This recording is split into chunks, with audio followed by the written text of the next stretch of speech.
chez Anaïs Sage, nouvelle exposante de Dimanche en Nature. En 2019, Anaïs a décidé de prendre son envol en devenant fauconnier.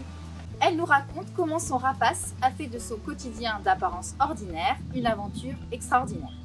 Alors c'est peu commun la chasse au vol, d'autant plus venant d'une femme. Comment vous êtes venue à la fauconnerie? C'est une histoire de famille en fait, puisqu'on est passionné de faune et de flore dans ma famille depuis des générations. Et c'est avec mon grand-père en fait que j'ai appris à observer, à reconnaître les rapaces, à les respecter. Et il y a quelques années en fait, dans un parc, j'ai eu la chance de pouvoir mettre un oiseau au point. Et là j'ai su que plus jamais de ma vie je pourrais m'en passer. Est-ce que vous êtes venue de la chasse à la fauconnerie ou à l'inverse? J'ai commencé à chasser avant d'être fauconnier, donc c'est venu dans un second temps. Est-ce que vous pouvez présenter votre oiseau? Donc là on a Yaratel, un mâle buse de Harris de 1 an. Donc c'est une buse qui vit typiquement aux États-Unis, en milieu semi-aride, et c'est un oiseau principalement de bas vol. En fait, Yaratel, c'est le nom de l'ange gardien des signes du lion, parce que je suis lion et qu'étant donné qu'il est censé planer au-dessus de ma tête en permanence, c'est un petit peu mes ailes, donc c'est un petit peu mon ange. Comment avez-vous dressé votre rapace?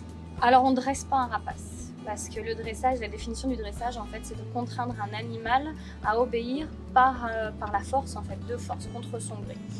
L'affêtage, c'est plus de travailler avec l'oiseau avec son accord, c'est-à-dire qu'on va essayer par la nourriture, par des petits subterfuges, de le forcer en fait à nous obéir, mais sans aucune contrainte physique, voilà, simplement par l'esprit. Pourquoi avez-vous accepté de participer à un Dimanche en Nature? Tout simplement par passion, parce que comme je le disais, dans ma famille on est passionné de nature depuis toujours, on est chasseurs, pêcheurs, cueilleurs. Et pour moi c'est une fierté, c'est un honneur que de représenter la chasse au vol et de faire partie un petit peu de ce salon qui englobe beaucoup de secteurs différents. Et pouvoir aussi montrer que par rapport à ce que les médias veulent bien nous faire entendre, tout ce qui est du milieu de la chasse n'est absolument pas comme on l'imagine. Une ultime question, est-ce que vous allez faire des démonstrations, un peu de spectacle avec Yaratel ce jour-là? J'aimerais beaucoup, mais tout dépendra du contexte, dans le sens où il est jeune, il n'a pas l'habitude d'avoir énormément de foule autour de lui. Si vous voulez retrouver Anaïs et Yaratel, une seule date à retenir, le 6 septembre à Saint-Pierre-de-Bressieux. D'autres associations de chasse spécialisées seront également présentes, alors soyez au rendez-vous!